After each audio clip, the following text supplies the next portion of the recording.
Thank you, Madam Speaker. And through you, I wish to give virtual greetings to my friend from Sherwood Park, Fort Saskatchewan.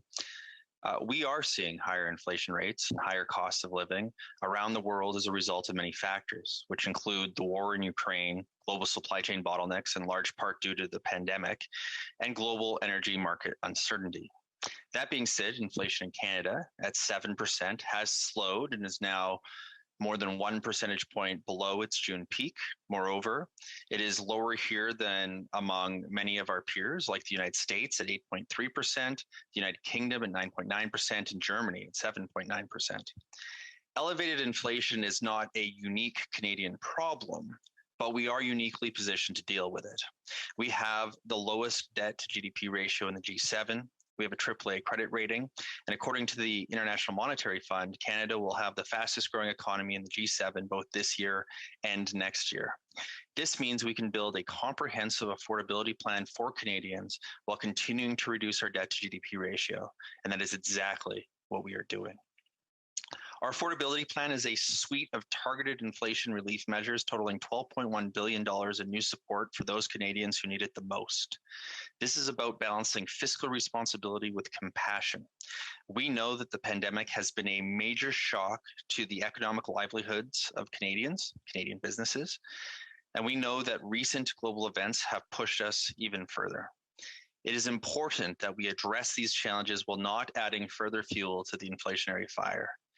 Let us be absolutely clear. The suite of measures that comprise our affordability plan will support Canadians without increasing inflation. Many economists, including the former Deputy Parliamentary Budget Officer, the University of Calgary's Lindsay Tedds, and Alberta economist Trevor Toom, have all agreed that this support package for Canadians is non-inflationary. Now, let's turn to fighting climate change and our national price on pollution. First of all, fighting climate change is an absolute necessity for the future of our planet. And let's also acknowledge that the effects of climate change are also an inflationary pressure on our economy. It is well known that having a national price on pollution is a highly effective market mechanism for reducing greenhouse gas emissions while making life more affordable for the majority of Canadians. Through debates all this session, Conservatives have tried to correlate the massive increase in the price of gas with the federal carbon price. This is simply not true. In 2019, the carbon price was approximately 9 cents per liter in British Columbia. Today, it is 11 cents per liter.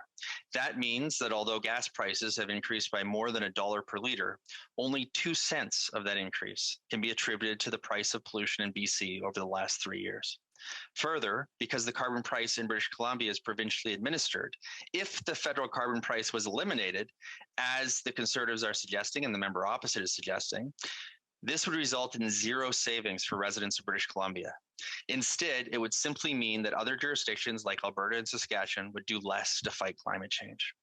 In jurisdictions like Alberta and Saskatchewan, where the federal carbon price is in place, it is important to know that approximately 90% of direct proceeds are directly returned to residents and that the fee is revenue neutral to the federal government.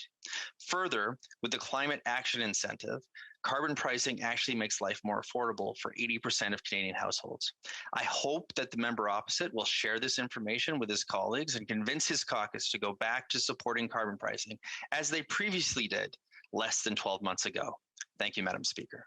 The Honourable Member for Sherwood Park, Fort Saskatchewan. Madam Speaker, the Honourable Member entirely misses the point. Higher taxes are not an environmental plan. They haven't worked, and the government thinks that even more higher taxes, further increasing the taxes, are somehow going to achieve a different result. It won't. Let me put to the member something that's very obvious that even proponents of carbon taxes generally admit, which is that the very purpose of a carbon tax is to increase the price of gas. That's why people support it. Who support it? They say it would be better if we had a higher price of gas because it would deter people from driving. That's the argument for it.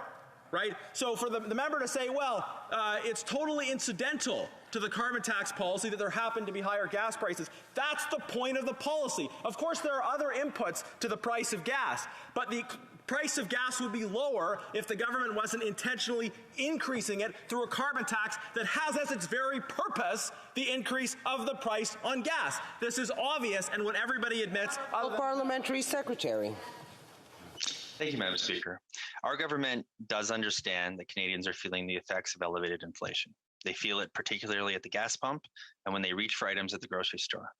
I would encourage all Canadians to read or listen to my previous speech to fully understand the Liberal plan to fight inflation, to make life more affordable, and to grow an economy that works for everyone. Canadians can count on us to continue supporting them through this inflationary crisis while remaining prudent fiscal managers. Thank you, Madam Speaker.